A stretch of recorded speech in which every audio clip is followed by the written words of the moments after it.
داري كهرباء يوم لا فانتين اماني خلكن دبيا درن بيسوكن مڵکی گشتی و دامەزراوە حکوومیەکان زۆرترین زیانی لە دەرەنجامی خۆپشاندانەوە پێگەیشت کە دوا ڕۆژ کاریگەری خراپی دەبێت لەسەر هاوڵاتیان لەوەها دۆخێک و درێژەی ناڕەزایەتیەکان ئایا چاودێرانی بارودۆخ و سیاسەت چ بژاردەیەک بە پێویست دەزانن. خۆپیشاندان و ناڕەزایی دەربڕینی هێمنانە ئەمە مافێکی هەموو هاوڵاتێکی عێراقە بە کوردستانیشەوە دەستوری عێراقە مافەی بە خەڵکداوە لە چوارچەوەی یاساداکەوە ناڕەزایەتەکانی دەرببرێت. بەڵام ئەگەر ناڕەزایی و خۆپیشاندان وانە بەرەو ئاکاری تونند و تیژی و پەلاماردانی دەم و دەستگای حکوومەت و ماڵی گشتی بڕامە ئاکامەکەی لەوانەیە نەگا بمەبەست و ئەو مەسجە نەگاتە لای حکوومەت و دەسەڵاتداران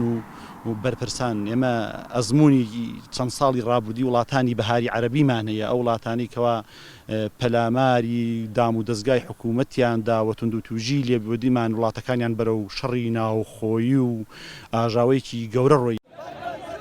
بۆبوونەوەی گشتی و بەدوایدا بەلاڕێبردننی ئاراستە و ئامانجەڕەواکەی خۆپشاندەران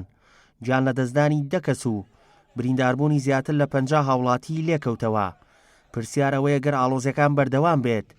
چی ڕوودەدات؟ کاتی خۆپیشاندار ڕوو ئەکاتە دام و دەستگاکانی دەوڵەت دام و دەستگاکانی حکوومەت ئەمە تەنها وێرانکاری و زەرری جارێکە ئێستا بڕۆ لە بازار من دوکاندارم بینیوەڵە دوو ڕۆژە وەکو بەرقفلی بەلوعە بازار نەماوە، حرەکەی بازار هەمووی وەستاوە، کۆمەڵی خەرجی گەورە ئەخەیتە سەرشانی حکوومەت کە مەفروزە حکوومەت بۆ بەیانی دەستکاتەوە دام دەستگانی خۆی تعمیر کاتەوە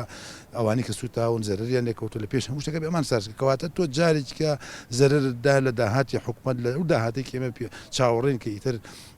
هەموو توانەکانی خۆیان خسبێتە خزمەتەوەی کە موچی خەڵک دابین کرد بە پێچەوانەوە ئێستا بێ لە بری موچە بچن دام دەستگاکان تعمیرکەنەوە کەواتە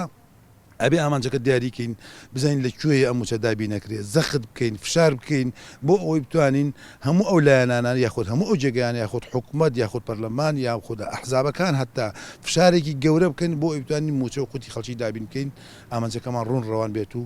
لەو دەرگایە بین لەو شوێنە بین فشار بکەین زەخت بکەین بۆ ئەوی بتوانین ئەو ئامانجەمان بەدیبێنین. هەفتەی ڕابردوو وە خراپی دۆخی ژیان بە گشتی و بە تایبەتتر دواکەوتنی موچە دەنگی ناڕەزایی بەرامبەر حکوومەت و لایەنە سیاسیەکان هاتە مەیدانی خۆپشاندان. بارودۆخەکە هێندە ئاڵۆزی تێکەوت کاولکاری و سووتانی بینا حکومی و حیزبەکان بووە ناسنامەی خۆپشاندان. لەگەڵەوەی ڕوویدا هێشتا ڕوون نییە حکوومەتی هەرێم چۆن لەو پەیامە توندانە تێدەگات و چارەسەری بەپەلەی چی دەبێت لەو بارەیەوە. داسیار محەممەد گەلی کوردستان،